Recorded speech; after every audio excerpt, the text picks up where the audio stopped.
In this video, I'm going over a game that I just played to help anybody that might be struggling on playing the Thing in Marvel Rivals. He's so strong in this game and there's so many different reasons why, so I wanted to make this video to help you out. Before I even started this game, I knew it was going to be different. I didn't have any other tanks on my side, but with the DPS setup that I had, I was really confident that we were going to do a ton of damage. So as you may know, your job as the tank is to make the space for your team. This can be done through damage mitigation, like through shields, simply just soaking the damage. In the Thing's case, that's what he does, or by jumping and diving on the characters to make space that way. But in this case, I was making sure that I played more like a main tank and a control tank. So since I was the only tank, I pretty much was the only one that should be going in first. We didn't have any other like melee DPS, so I clearly was the one to do that job. So I decided to take this slow. I knew that I had a lot of damage too, so I didn't want to just take all the damage and die right away. I kind of just punched as I could and jumped on whoever the Captain America would jump on to try to save them. And also, since both the tanks were brawl tanks here, using that spell that hits them up in the air actually is really effective. So I'm pretty much just trying to let my team do the damage that they need to do. Except I didn't realize that they had a Black Panther. If I knew that, I would have tried to jump back on the Iron Man right away and try to save him and trade out some big punches on him. But at this moment, I did notice that the tanks were taking a lot of damage, so I was confident that my team was going to be pulling through. So again, I just hit them up in the air just to kind of stifle them. And then here, I'm starting to notice that I'm taking a lot of damage, so I jumped back, kind of missed on who I wanted to go on, but this really helped just kind of mitigate the damage back on me. Doing that 180 and turning back really quick is how you can really save yourself as the Thing. So I was just about to use my ult right there, but I noticed that the Rocket used his ult, so I didn't want to waste it. I went back just to save the team a little bit. My goal was to pretty much catch anybody that couldn't get healed by that Rocket ult, but they came right back. So this moment, it was clear that my team was doing a lot of damage, so I went in for them. And then I saw the res and I wanted to kill it, but then I fell. So this is coming up to a really important tip here. Every time that you use your right click, so your secondary attack, make sure that you hold your primary attack or your left click right after.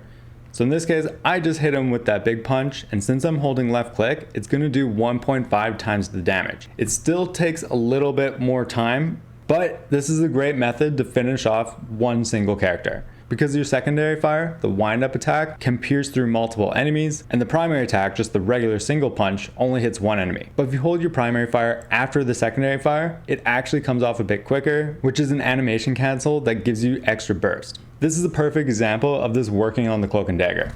So you do the right click, and then hits them, and then hold left click right away to get an extra punch off. The second right click would have taken way longer, so it's a great way to burst down your enemy to get that kill. In these fights, typically you want to be taking out their healers just so the healer has too much pressure and then can't heal their team. You really want to be a nuisance with that punch. Then ideally after that, you want to be taking out any kind of ranged DPS that you can. Throughout that process though, if a melee DPS or a tank is jumping on your healers, try to help your healers out by giving them that damage reduction buff and then punch that person out to oblivion. So here, our team almost capped that point, but the enemy team managed to get a support ult on it, allowing them to get another fight in. In this case, it pretty much turned the whole fight into a brawl. When you know that you're not going to be killing the enemy because they're taking way too much healing at that moment, the best thing you can do is to either save your team if they need it, or try to get off as many multi-punches through your secondary fire that you can. Because that spell pierces, it actually gets you your ult really quick. So it's about like 3% per person you hit, but if you hit 3 people at the same time, you're getting like 9%. When I know that they're getting a lot of healing, I try my best to disrupt them through the dashes as well and hit as many people as I can with it. Any kind of CC can go a long way. So in general, the rule of thumb is that you want to be focusing on the healer, but the healer just used their out. I knew I wouldn't be able to get them for a little bit, so I turned around, found their ranged DPS that was completely alone, so I went after them. Shutting down their ranged DPS is really great, just because that's that much damage that your enemy team won't be doing. So we ended up getting that point, and then there was a brawl on the payload pretty much right after, which if you're the defending team, I suggest you never would do, because you're not going to win it in the long run. But because we killed both their tanks right there with that Iron Man ult, now it's clear that I can see the rest of the 4 enemies and they're completely out of position. Because of that, I went commando style and just rushed in as fast as I could to try to kill them off and make them staggered even more. Staggering your enemies is really important. Just because this is a time-based game, any kind of kill goes a long way. In this case, it was their Black Widow, so she died right away, making this a 3v6. I knew those healers were alone, so I went in hard, and then so did our Psylocke. So taking advantage of the enemies when you can see it is really important too. You have so much potential to jump on your allies wherever they are, and you do a ton of damage with your right click. So make sure you just spam it as much as you can.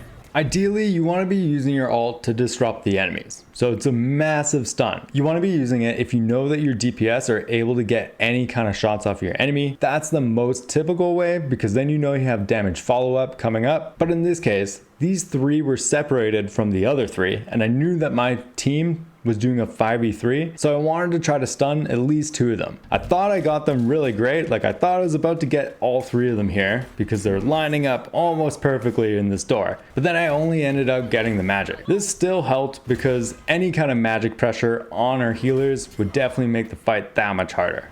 And in this case, I had both DPS on me. If you don't have any ally nearby, your dash is a great way to get out of any kind of threat.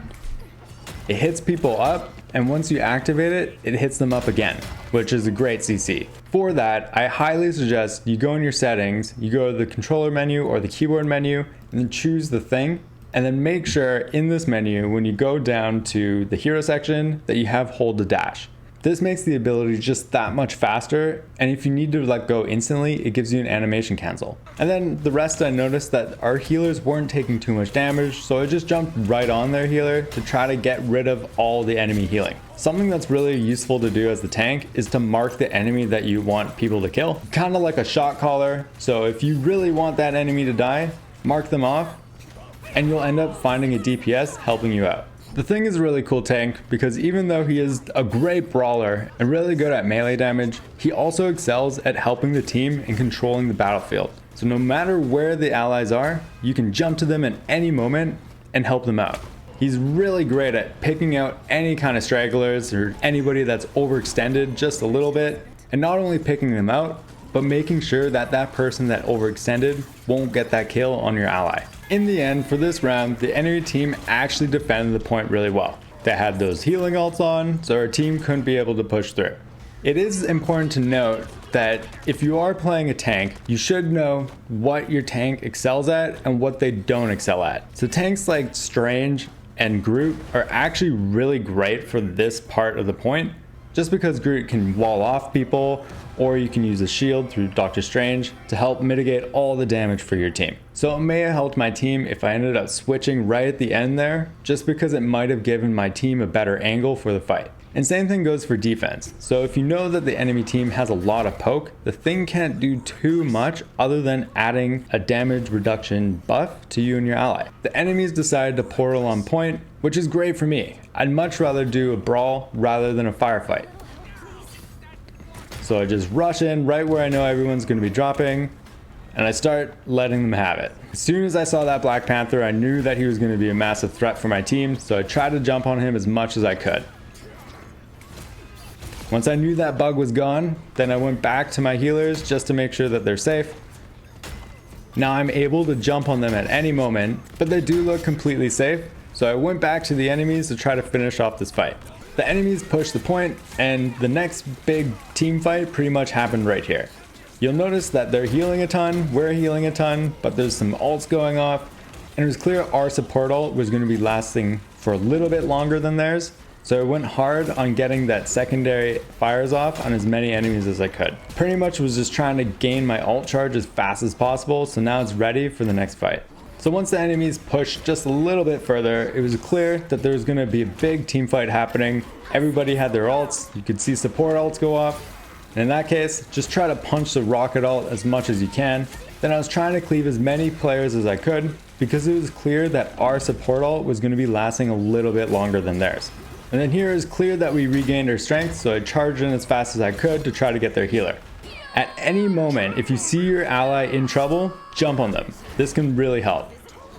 Knowing who to jump on can separate regular Thing players to the great Thing players. So the enemy team kept pushing. They got pretty much right next to where we got it. For one of their final pushes, they decided to portal onto the point. I was really excited because I had my ult at this point, so I was trying to catch both of these two out with that ult. However, when I was trying to line them up, I noticed that their Scarlet Witch was moving away and she was invulnerable, and that their Doctor Strange was about to use his ult. So I wanted to use my ult to counter his ult, and watching this footage, I thought that I just had terrible aim, but it turned out that the Emma Frost decided to kick him away. So because he did that, she didn't get hit, which was a great play. Even though I missed my ult, the Doctor Strange ended up missing his ult on a rocket, which was pretty much what he was trying to do. So our rocket ult really saved us there, and since we had time to set up, I pretty much just played right next to our Punisher because I knew he was going to be the biggest threat for the enemy team. As soon as I saw an enemy come at him, I was just going to jump on him to give him that damage mitigation, and then, of course, I missed and went to Emma Frost.